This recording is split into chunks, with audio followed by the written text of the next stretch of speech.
Hello good evening everyone. मैं doctor Swati Sharma. कैसे हैं आप सभी? और मैंने ये कौन सा सेट प्रैक्टिस सेट 22 है। ये क्या निकाला है मैंने? ये है 14। हाँ जी, आज है डे 22। पहले मैं इसे ठीक कर दूं, है ना। ये डे 22 है और मैंने इसे डे 21 लिख रखा। डे 22।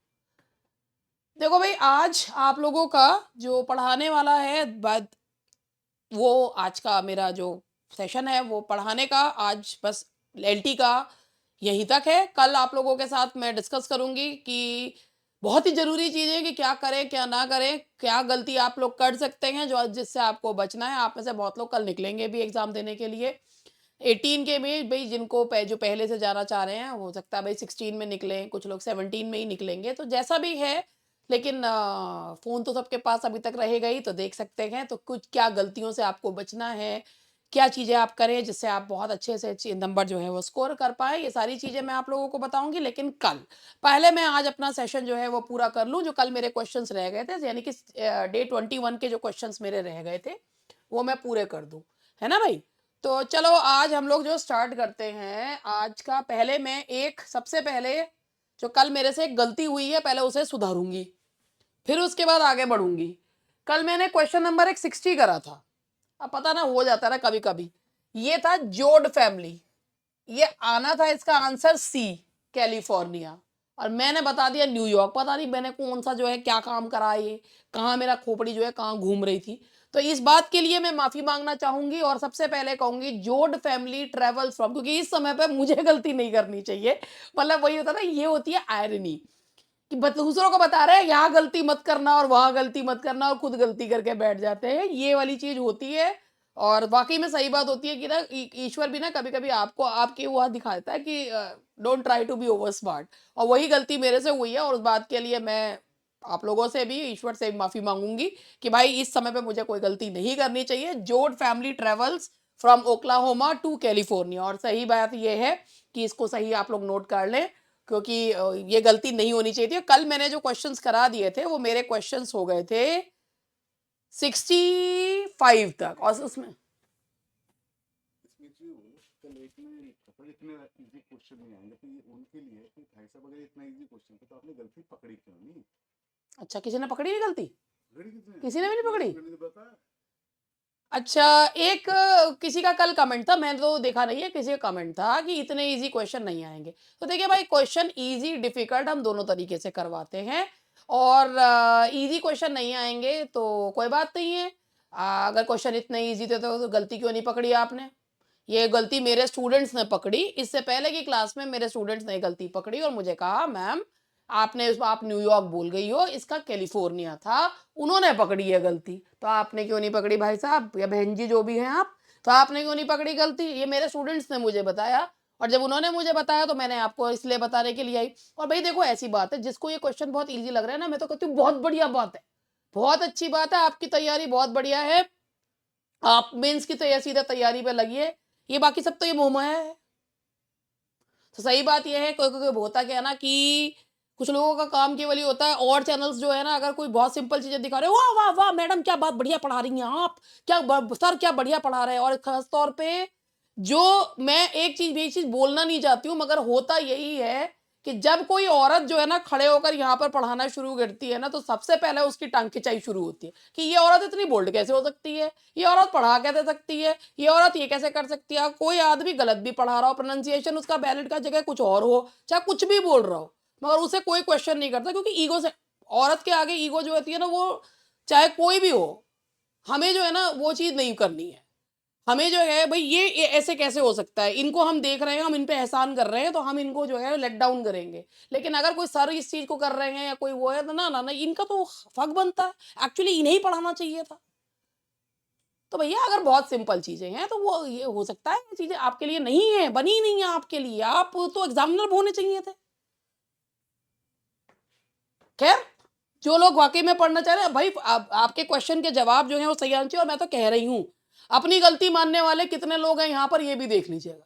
मैं तो अपनी गलती मान रही हूँ, 60 क्वेश्चन में गलती करी थी, गलती मान रही हूँ। और जब जब मैंने गलती करी है हमेशा मैं मानती हूँ। कितने लोग यहाँ पर मानते हैं मुझे बता दीजिए, खोपड़ी पे चढ़ जाएंगे, मगर मानने के नहीं है। आपको गलत साबित कर देंगे और आप हो जाएंगे गलत साबित। चलिए, the hairy app is primarily an example of hairy app. और ये क्वेश्चन सारे जो हैं वाकई में बहुत आसान क्वेश्चन है, करिए। 120 मैं तो कहती हूँ 120 150 में से 170 नंबर लाइए आप। The hairy app is primarily an example of, hairy app primarily an example of expressionism. Hairy app is an example of expressionism. और एक चीज ये याद रखिएगा कि जब भी आप पेपर करने बैठेंगे तो उसमें से 30 से 40 क्वेश्चन या 30-35 क्वेश्चन होते हैं जो दिमाग घुमाने वाले होते हैं, बाकी क्वेश्चन तो हर कोई सॉल्व कर लेता है। The protagonist Yang symbolizes upper class refinement, primitive and animalistic aspects of human nature, intellectual superiority या political activism। तो इसका सही जवाब है आपका जो यांग इसमें दिखाया गया है, एक्सप्रेशनिज्म है, वो primitive and animalistic aspect of human nature दिखाता है। Primitive and animalistic aspect of human nature को दिखाता है। The expressionist technique in the play focuses on, जो इसमें एक्सप्रेशनिस्ट टेक्निक है वो किस चीज पर फोकस करती है? That focus on the inner reality and consciousness of character. Actually जो एक्सप्रेशनिस्ट थे वो एक्सप्रेशंस को, वो रियलिटी को नहीं दिखाते थे, वो बाह्य रियलिटी को नहीं दिखाते थे, वो इनर रियलिटी को दिखाते थे, what the person thinks. The answer is a, the inner reality and consciousness of characters. The hairy app condemns, hairy app जो है वो किस चीज को कंडेम करता है? Capitalism and dehumanisation in industrialise society. Capitalism and dehumanisation industrial, क्योंकि उसमें यांग को कोई सबसे बड़ी उसके साथ समस्या ही होती है एलिनेशन की, कि उसको कोई बिलोंगिंगनेस की सेंस ऑफ बिलोंगिंगनेस नहीं है। ये हुए यहां तक 69 तक। 70 द सेंट्रल थीम ऑफ हायवदना। हायवदना जो है वो गिरीश कर्नाड का बहुत ही फेमस जो है वो ड्रामा है, और सेंट्रल थीम इसकी क्या है? आइडेंटिटी क्राइसिस, इनकम्प्लीटनेस, कि जब इंसान को कुछ भी मिल जाए वो कभी भी खुश नहीं होता, कभी भी किसी चीज से खुश नहीं होता। Any other comment that I should जो है जिसको मुझे बताना उस पे लेना है? मेरे स्टूडेंट ने लिखा है ना, वो तो मेरे स्टूडेंट ने तभी तो आके मुझे बताया भाई। एनी अदर है क्या?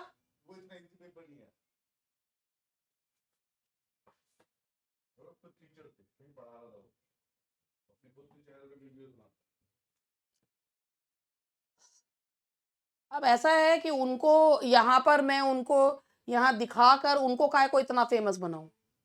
The transposition of heads in Hayavadana symbolises, transposition of heads का मतलब सिरों का बदल जाना। Transposition of heads in Hayavadana symbolises medical science, religious transformation, political change, या tension between intellect and physicality.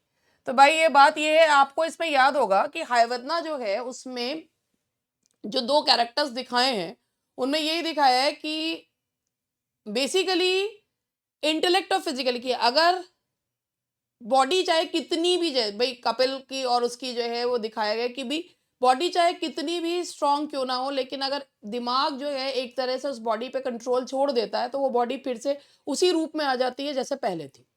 तो वही चीज इसमें जो है वो दिखाया गया है। इसमें हायवदना जो है सिंबलाइज यही करता है कि tension between intellect and physicality. Girish Karnad uses which theatrical conventions in Hayavadana. Hayavadana में कौन सा थिएट्रिकल कन्वेंशन यूज हुआ है? हायवदना में यूज हुआ है फोक थिएटर, मास्क यूज हुए हैं, डॉल्स, डॉल्स जो है वो बेसिकली उस पर कमेंट करती हैं, तो मास्क एंड डॉल्स जो है वो यूज हुआ। और एक मैं आपको बता रही हूँ, मेरे जो क्वेश्चंस है ना उनमें एक्चुअली मैंने जिस तरीके के क्वेश्चन ले रखे हैं उनमें जो ऑप्शन है ना वो सामने दिख रहा है। वो ऑप्शन सामने इसलिए दिख रहा है क्योंकि स्टूडेंट्स को ये बताने के लिए, बार बार इस तरीके से बताने के लिए कि अगर इस तरीके के आते हैं तो आपकी नजर सीधा ऑप्शन पे जाए, चाहे वो आपको कितने भी जो है कंफ्यूज करने वाले ऑप्शन दिए हो, मगर आपके दिमाग में वो चीज हो कि हाँ इसका सही जवाब ये है। क्योंकि देखो भैया एलटी का ये वाला जो आपका एग्जाम है ये सिर्फ एक गेट है।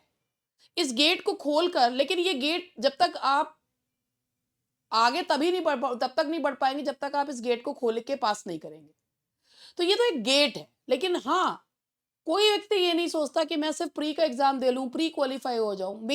मेंस तक पहुंचने के लिए क्रिटिकल थिंकिंग डेवलप होनी बहुत जरूरी है। लेकिन ये वो समय है कि फिलहाल आपको जो फोकस करना है वो हर वर्क के मेन चीज पे फोकस करना है कि what this work is about, किस चीज के बारे में है। तो ये इसलिए ऑप्शंस इतने बेसिक ऑप्शंस इसलिए हैं कि आप जो कितने भी आपको परेशान करने वाले ऑप्शंस है आपकी नजर सीधा मछली की आंख की तरह सही ऑप्शन पर ही पड़े। द कैरेक्टर हाइवदना इज, अब देखो हाइवदना का कैरेक्टर है, किसको नहीं पता कि हाइवदना का जो कैरेक्टर है वो hybrid with a horse head, hybrid with a horse head, horse head का मतलब हॉर्स हेड जो है उसके सिर पे और फिर कंप्लीटली वो हॉर्स में बदल जाता है। अब उसके बाद ये आता है शेक्सपियर का merchant of Venice. Merchant of Venice जो है, the central conflict in the merchant of Venice involves, merchant of Venice वैसे अब देखो इसके इसमें भी ये जब शेक्सपियर ने लिखा था तो उन्होंने इसको ट्रेजेडी वो कॉमेडी माना था, लेकिन बाद में इसको जो है वो डार्क एक उसमें जो है ट्रेजी कॉमेडी के उसमें कहा गया कि भाई ये इसमें ट्रेजेडी और कॉमेडी दोनों के ही। इसके अलावा इस प्ले पर ये भी कहा गया कि ये जो प्ले है ये इसमें एंटी सेमिटिज्म काफी दिखाया गया है, ज्यूज के प्रति जो क्रिश्चियंस के जो विचार है वो दिखाए, एंटी सेमिटिज्म के इस पे आरोप लगे।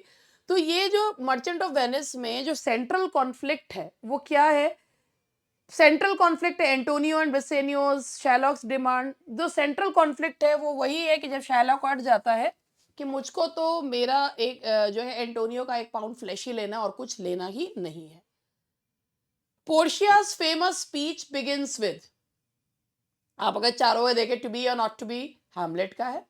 The quality of mercy is not straight, that is the quality of mercy is not strain, कि भाई वो जो ये है ना मर्सी पोयम भी है, क्वालिटी ऑफ मर्सी वो बोलती है कि जो मर्सी है एक ये दया की जो क्वालिटी है वो ट्वाइस ब्लेस्ड होती है। अच्छा ये थोड़े से क्वेश्चंस जो हैं ये सब्जेक्ट वर्ब है, ये तो बहुत ही आसान है, इतने आसान है, इतने आसान है कि देखो भी मत, यूं यूं यूं करके गोले भर दो। इतना आसान क्वेश्चन है। तो देखो neither the teacher nor the students, तो इसमें आपको पता ही है, सबको सब पता है कि क्या आंसर होगा, neither the teacher nor the students, तो भैया नॉर के हिसाब से लगेगा। तो यहां पर आप ये देखिए यहां आएगा are, neither the teacher nor the students are willing, क्योंकि नीदर नॉर के बाद जो नाउन दिया रहता है उसके अकॉर्डिंग वर्ब लगाते हैं। A pair of spectacles dash lying on the table, pair of spectacles है तो इसमें आएगा आपका इज, क्योंकि अ पेयर है। अगर सिर्फ स्पेक्टिकल्स होता तो आर होता। 10,000 rupees dash a large amount for him to spend on books, देखो अगर यहां पर ये होता 10,000 रुपीज, यहां पे a large amount for him to spend, अगर ये होता 10,000 rupees dash spent on books तो हैव बीन आता, लेकिन यहां पर है 10,000 रुपीज, यहां ना ये चीज आ गई है लार्ज अमाउंट या ये, इस वजह से यहां आएगा इज, क्योंकि यहां ये इसको देखकर, अगर सिर्फ स्पेंट होता तो हैव बीन या आर जो है वो लगाया जाता। Each of the candidates dash required to submit 2 photographs, तो यहाँ पर जो है भाई बेसिकली आपको पता है, मैं तो कह रही बहुत को है, ईच के बाद नाउन प्लूरल आता है और यहाँ पर जो है लेकिन वर्ब सिंगुलर आता है। Each of the candidates is required, is required. The quality of the mangoes dash deteriorated due to improper storage, the quality of the mangoes, quality है तो इसमें क्या आएगा हैज, और वर्ब की थर्ड फॉर्म है तो यहां पर आएगा the quality of the mangoes has deteriorated. अब एक बात बताओ, मैं बीइंग अ टीचर मुझे भी पता है, मुझे एक बार भी यहाँ तक अभी मुझे जो है इसके आंसर देखने की जरूरत नहीं पड़ी, तो मैं खुद ही कह रही हूँ ये बहुत ही आसान पेपर है।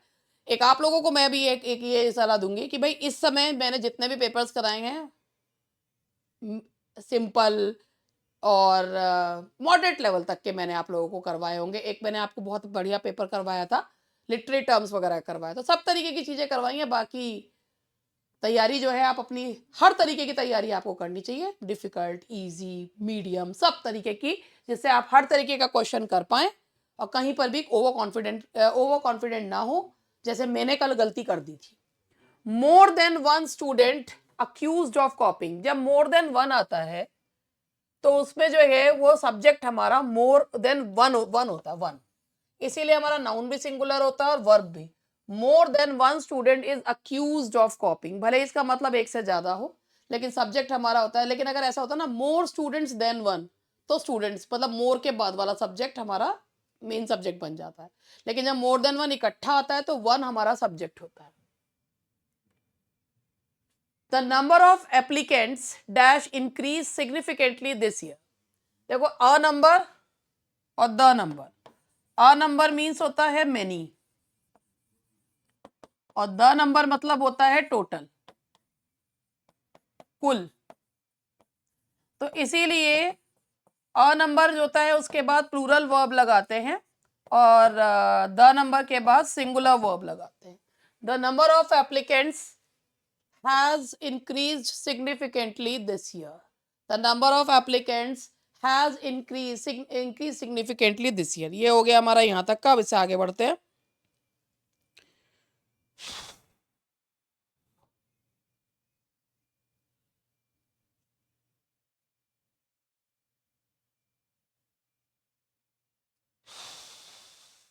आगे के क्वेश्चन देख लूँ मैं जरा, कहाँ पे पहुँच गई मैं पहुँच गई हूँ आप में।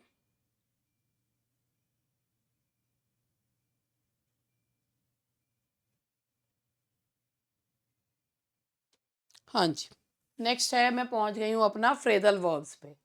The committee decided to dash the proposal due to lack of evidence. इसका सही जवाब क्या होना चाहिए? Put off, put up, put through, put down. ये फ्रेजल वर्ब्स है, तो इसका सही आंसर होगा पुट ऑफ, यानी कि टाल देना थोड़े समय के लिए। So the answer is a, put off.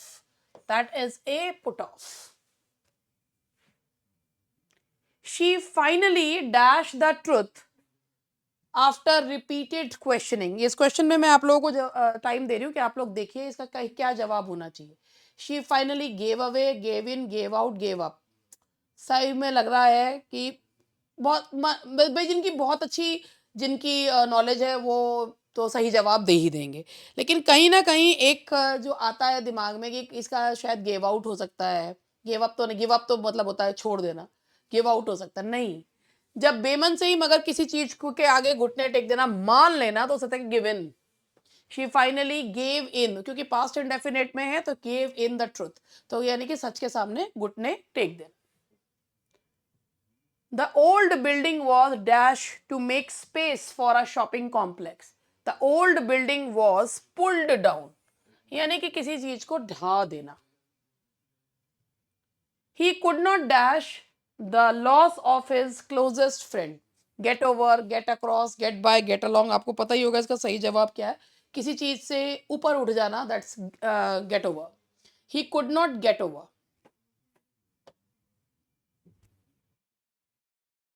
The teacher asked the students to dash their assignments before Friday. चलो इस वाले को देखो, hand over, hand out, hand down, hand in। अब आप में से बहुत सारे लोगों को लग रहा होगा कि भाई ये कोई फ्रेजल वर्ब से, ओहो इसका सही जवाब तो हैंड ओवर है, ये अभी कोई क्वेश्चन हुआ पूछने वाला नहीं है। इसका सही जवाब है हैंड इन। अब जो ये कहें ओ हमें तो पहले से पता था, ये क्या बता रही हैं अपने आप। भैया हैंड इन होता है, इसका मीनिंग भी समझ लीजिए। हैंड इन का मतलब होता है कि जब कोई व्यक्ति अथॉरिटी में होता है और आप उसको कोई चीज जो है जब सौंपते हैं तो उसके लिए हैंड इन कहा जाता है। क्योंकि यहाँ टीचर और स्टूडेंट के बीच की बात की जा रही है तो यहां आएगा hand in. The workers dash against the managements decision. The workers dash against the managements decision. Broke out, broke in, broke away, broke into। broke away,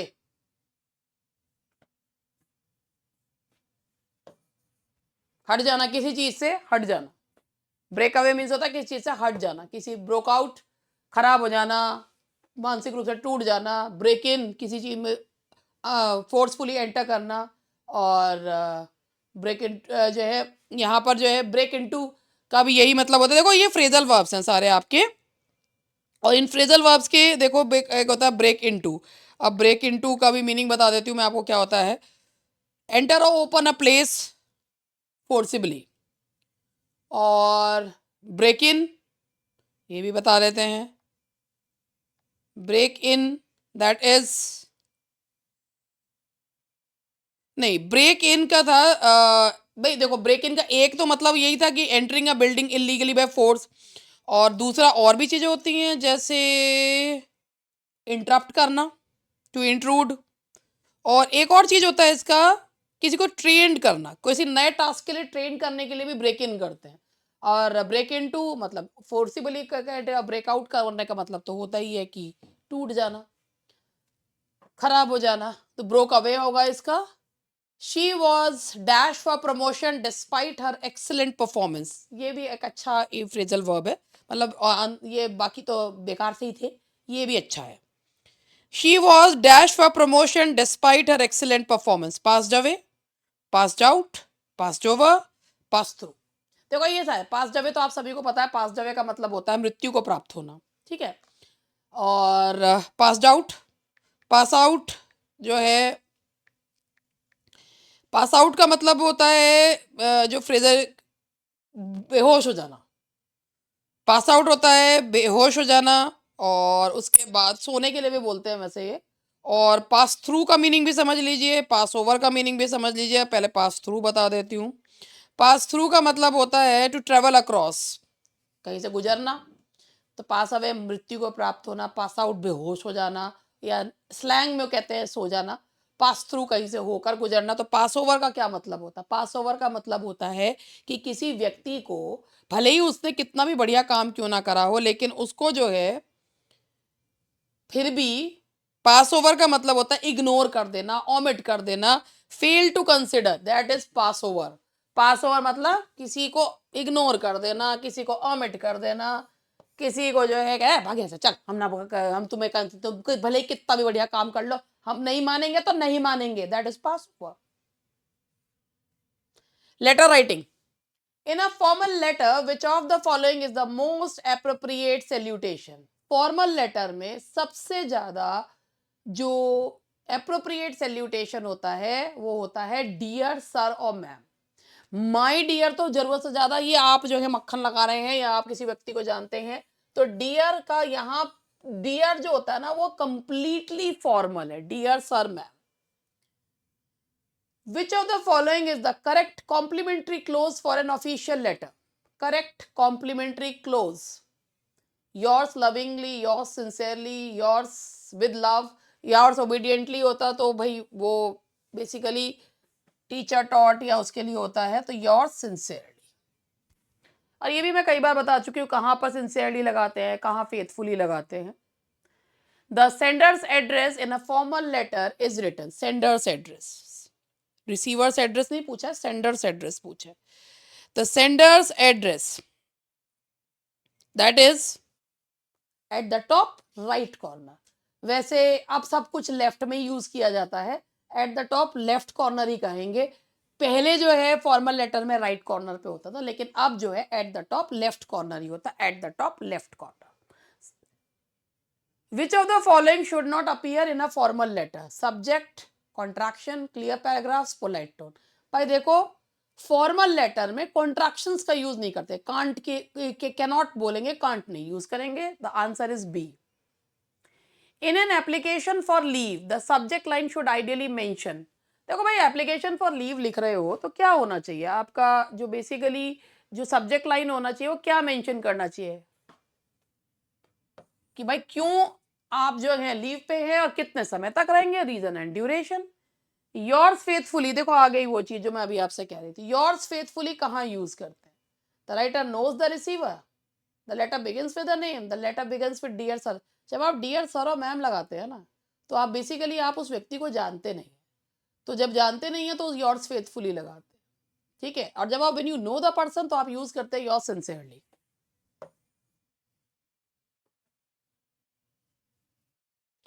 चलिए कुछ पार्ट्स ऑफ स्पीच के क्वेश्चन है। The poor are often neglected, the word poor is, देखिए जो poor जो word है ना, poor जो वर्ड है दैट इज, यहां ये नाउन का काम कर रहा है क्योंकि द लग गया है, और ए एंड द जो होते हैं वो सिर्फ आर्टिकल्स जो होते हैं वो नाउन के पहले आते हैं। He spoke very confidently, he spoke how very, the word is, देखो भाई यहां पर ये वर्ब है, यहाँ ये भी एडवर्ब है और ये भी एडवर्ब है, ये एडवर्ब ऑफ मैनर है, और ये कौन सा है जो वेरी पूछा है, ये कौन सा है, ये उसकी इंटेंसिटी को बढ़ा रहा है, हाउ मच, वेरी, तो ये है adverb of degree. That is adverb of degree. चलो आगे बढ़ते हैं, नेक्स्ट क्वेश्चन है हमारा, I know that he is honest. इसमें जो दैट है वो कौन सा पार्ट ऑफ स्पीच है? भाई देखो, जब दैट, ये जो है ये आपका कंजंक्शन है, ये कंजंक्शन है, ये दो, एक प्रिंसिपल क्लॉज को सबऑर्डिनेट क्लॉज से जोड़ रहा है, subordinating conjunction. Walking is a good exercise, the word walking is verb के पहले आ रहा है, नाउन सब्जेक्ट आता है। सब्जेक्ट कौन कौन होता है? सब्जेक्ट होता है, नाउन होता है, प्रोनाउन होता है, और नाउन इक्विवेलेंट होता है। और नाउन इक्विवेलेंट कौन सा होता है? जेरेंड होता है। तो ये क्या है? दैट्स बी जेरेंट या verbal noun, B gerund. 100, last question, in the sentence she looked after the child, the word after is. अब आप में से कितने लोगों को ये जो आफ्टर है, चलो आप ही बता दो, मैं क्या बताऊं? She looked after the child, the after is, ये प्रेपोजिशन है, ये एडवर्ब है भाई। आप लुक्ड आफ्टर है, यहाँ पर आप ये देखो ना, ये आपका नाउन है, और नाउन के जो जस्ट पहले आता है वो प्रेपोजिशन नहीं होता, तो ये प्रेपोजिशन नहीं होना चाहिए। क्या है ये है फ्रेजल वर्ब, लुक आफ्टर। और ये आफ्टर जो है particle forming a phrasal verb. अब ये पार्टिकल क्या होता है? पार्टिकल होता है जो फ्रेजल वर्ब के साथ जो छोटे, चाहे वो एडवर्ब्स हो, जब प्रेपोजिशंस हो, वो लगते हैं, उन्हें कहा जाता है पार्टिकल। ये फ्रेजल वर्ब, अब मैं आपको ये अब बता भी देती हूँ।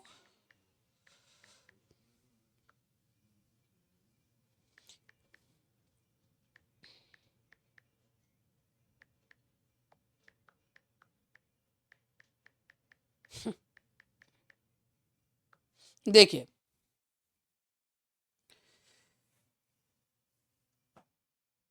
जैसे कि कोई एडवर्ब हो या प्रेपोजिशन, जो किसके लिए यूज किया जाता है? फ्रेजल वर्ब बनाने के लिए यूज करें।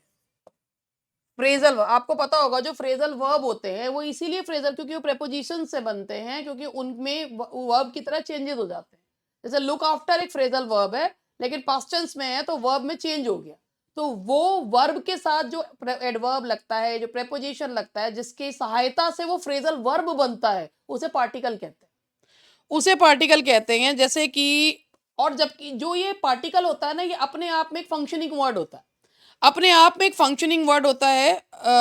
हालांकि इसका जो है, जैसे ये, लेकिन ये वर्ब का मीनिंग मॉडिफाई कर देता है। जैसे आपने अभी break in, break into, break out, ये इन, इनटू, आउट, ये सारे के सारे जो हैं, कहीं प्रेपोजिशन है, कहीं पर ये एडवर्ब्स है, लेकिन ये बना क्या रहे हैं? ये फ्रेजल वर्ब्स बना रहे हैं। तो जो फ्रेजल यानी कि एक वर्ब के साथ जो एडवर्ब या प्रेपोजिशन लगता है, दैट्स अ पार्टिकल, जो किसके काम आता है? फ्रेजल वर्ब बनाने के काम आता है। तो particle forming a phrasal verb.